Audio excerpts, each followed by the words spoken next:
Start.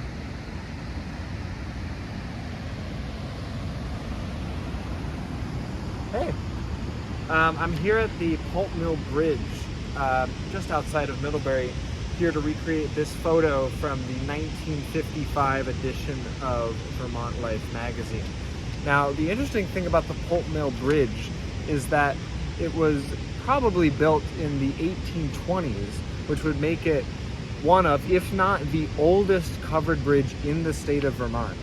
And what's interesting about the particular article that this photo comes from is that it was all about the inventors and designers of these covered bridges. Now, these were people that were not trained in this discipline, but they just all came together to figure out how to make these particular types of bridges that would stand the test of time. And what's fascinating about this one in particular is that it's a two-lane bridge. You know, the other bridge that we looked at, the Halpin covered bridge, was only one. This is a much more populated two-lane bridge that is still very much active. You know, there's a lot of traffic around here.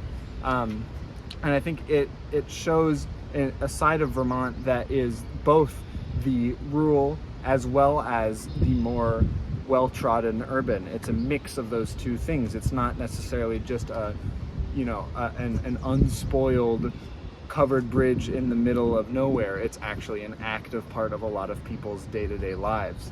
And that balance is what Vermont Life is on one level trying to uphold by talking about articles like the covered bridges in Vermont, but at the other hand, they're trying to portray that unspoiled, sort of just untouched rural life that a bridge like this still being active today almost flies in the face of. So it's an interesting dichotomy between the two of them. And yeah, if we just stop here, you can also see that the Pulp Mill Bridge has a wonderful view and it looks out over.